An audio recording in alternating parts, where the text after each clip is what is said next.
Welcome sa Durs 2.0. Fresh at nagbabagang happenings ba ang hanap mo? Mga padabarkads man yan o mga trending topics? Pwes, sagutin natin yan. Kaya naman isubscribe nyo na ang ating channel para sa mga nagbabagang balita everyday. Welcome back again sa ating YouTube channel mga kadabarkads, and for today's video, ang pag-uusapan natin ay tungkol sa mga importanteng ganap sa loob at sa labas ng Eat Bulaga. So kanina parang si Lucky M. Robles lang po yung nag-opening number na kumanta dito po sa The Age is Right mga kadabarkad. Siguro busy po ang ilang mga clones natin kaya hindi po sila nakaka-appear sa programa ng Eat Bulaga. And kanina nga ito po talaga yung kinagulat ng lahat. Yung pag-appear po ng isa sa mga host po ng Eat Bulaga Indonesia. Walang iba kundi po si Leo. At ang nakakatuwa pa dyan, kinanta po nila yung Eat Bulaga Indonesia sa Eat Bulaga Studio. Yung lengguwahe po ng Indonesia mga kadabarkads sobrang kinatuwa nga ito ng Team Studio and maging ni Bossing Big Soto at ng mga dabarkads natin. Also nag-promote din po siya ng kanyang upcoming project. Samantalang taimtim na panalangin naman po ang inalay ng Eat Bulaga sa mga patuloy pa rin pong giyerang nangyayari po sa karatig nating bansa. Ayon nga dito, we are one with you in prayers for the healing of heart, peace, and strength, kapayapaan at kaligtasan para sa lahat kayo nasa aming panalangin, kabayan. Hanggang ngayon po kasi mga kadabarkads, patuloy pa rin po ang gerahang nangyayari po sa karatig bansa and talaga nakakaapekto na po yan sa presyo po ng bilihin dito po sa ating bansa. Nangunguna na po yung sa gasolina, then sa lahat na po ng mga bilihin yan mga kadabarkads. Pagtaas kasi ng gasolina, pagtaas na din ng iba't ibang klase ng produkto. Kasi syempre pag wala pong gas, wala pong transportasyon. Kaya domino effect lamang yan. And nawa nga po'y matapos na yung kaguluhang nangyayari dahil lahat po tayo ay naaapektuhan. Samantalang congratulations naman sa mga isa sa mga dabarkads natin na kung saan nakuha po ang napakalaking endorsement. Walang iba kundi po kay Queen Amber Torres. So, isa po siya sa nakakuha po ng TV commercial para po yan sa MY San Graham. Grabe no, ang bongga na ni Queen Amber Torres. Bukod sa meron po siyang programa dito po sa GMA Network, abay meron na din siyang commercial para sa MY San Graham. So simula pa lang yan and hoping sa mas malaking achievement, Queen Amber Torres, deserve mo yan dahil napaka-talented mong bata.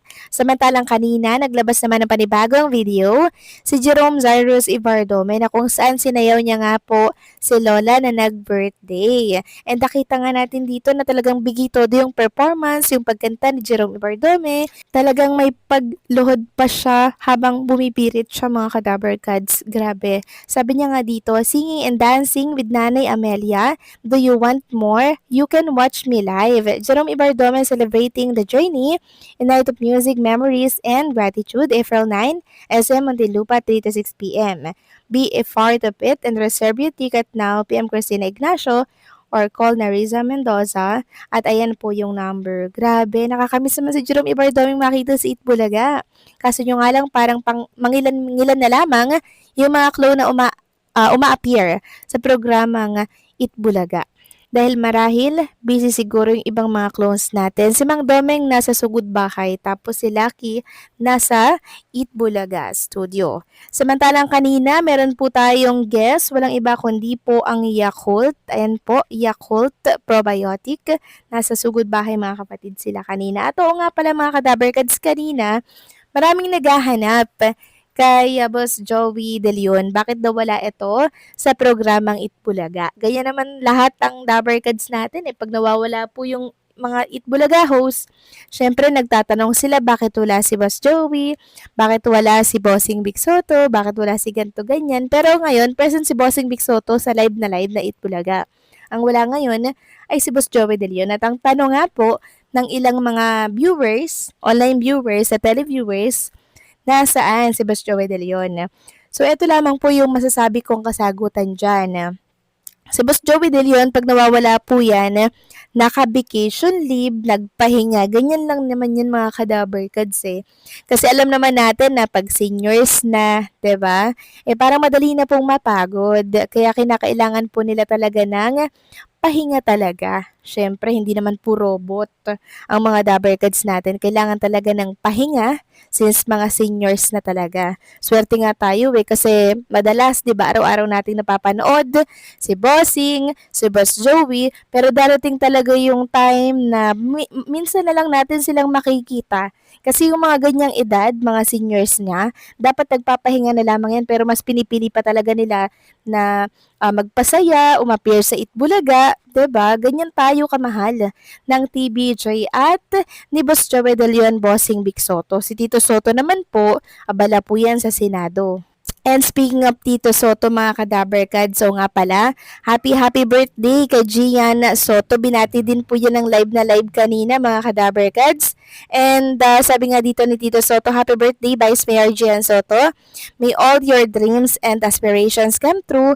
You have a heart of genuine serving others and a strong commitment to making a real difference in people's lives. Whatever you ask for in prayer, believe that you have received it and it will be yours. All the best and God bless you always. Samantalang next topic naman, pag-usapan naman natin ang naging statement po ni Sir Orlando Inocencio para po yan sa Itbulaga at sa mga Dabarkads natin.